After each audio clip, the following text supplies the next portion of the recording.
बहुचर्चित शारिक मछली गैंग मामले में अब सरकारी जमीन पर कब्जे की नपती शुरू हो गई है। नपती के पहले दिन ही चौंकाने वाले खुलासे सामने आए हैं। सरकारी सीमा में कई मकान, प्लॉट और कब्जे मिले हैं। सीमांकन की कार्रवाई चल रही है और आने वाले समय में कई चौंकाने वाले खुलासे होने की संभावना भी है। इसी पर खुलासे पर देखिए हमारी ये खास रिपोर्ट। शारिक मछली गैंग का कब्जे वाला कनेक्शन, सरकारी जमीन पर कब्जे की खुली पोल, सीमांकन में सरकारी जमीन पर मिला कब्जा, पहले दिन जमीन की नपती में हुआ खुलासा। मछली परिवार की ड्रग्स, अवैध हथियार तस्करी कनेक्शन की जांच के साथ ही अब प्रशासन ने सरकारी जमीनों पर कब्जे की फाइलों को खोल दिया है। सरकारी जमीन पर कब्जे की कार्रवाई के तहत पहले हताई खीरा डैम इलाके में आने वाले 7 अवैध कब्जों को हटाया गया। अब पशुपालन विभाग की 99 एकड़ जमीन पर कब्जे की जांच शुरू हो गई है। इसके तहत पहले दिन प्रशासन की टीम ने कोखता पहुंचकर जमीन का सीमांकन किया। इस दौरान एसडीएम और तहसीलदार मौजूद रहे। पहले दिन की नपती की कार्रवाई में चौंकाने वाली सच्चाई सामने आई है।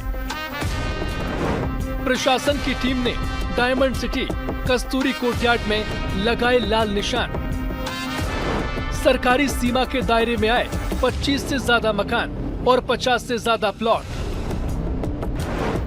पहले दिन की नपती की कार्रवाई में मछली गैंग की सरकारी जमीन पर कब्जे की परतें खुलने लगी हैं। जिन लोगों के डायमंड सिटी में घर और प्लॉट सरकारी सीमा में आ रहे हैं, उन्होंने बीएसटीबी से कहा उनके पास रजिस्ट्री और नामांतरण है।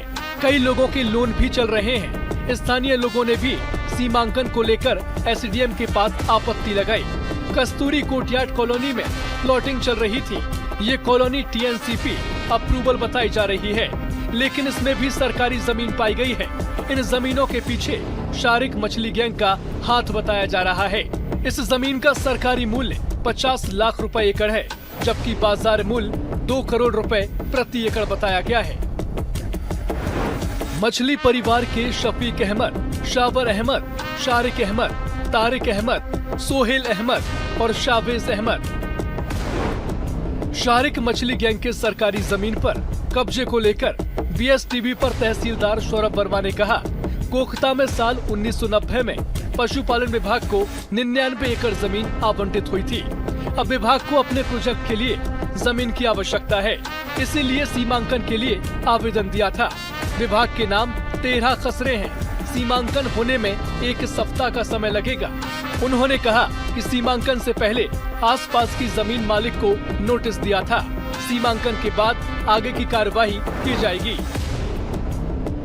तहसीलदार सौरभ वर्मा है, जो कि इस पूरे सीमांकन की कार्रवाई में शामिल है। वर्मा जी, किस तरीके की कार्रवाई की जा रही है सीमांकन को लेकर, नपती को लेकर? ये यहाँ ग्राम कोखता में वेटनरी डिपार्टमेंट की लगभग 99 एकड़ जमीन है, जो उनको 90s में पहले आवंटित हो चुकी है। वर्तमान में एनडीडीबी का एक प्रोजेक्ट आया हुआ है, जिसमें उनको लगभग 66 एकड़ जमीन की आवश्यकता है।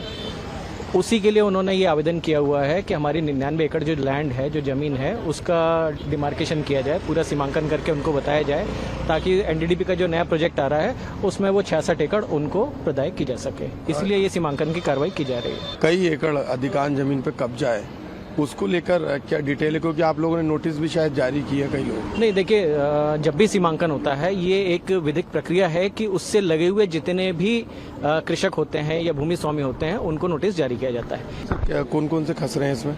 इसमें लगभग 13 खसरे हैं जो वेटनरी के नाम पे रिकॉर्ड पे दर्ज हैं, और 99 एकड़ जमीन है इनकी।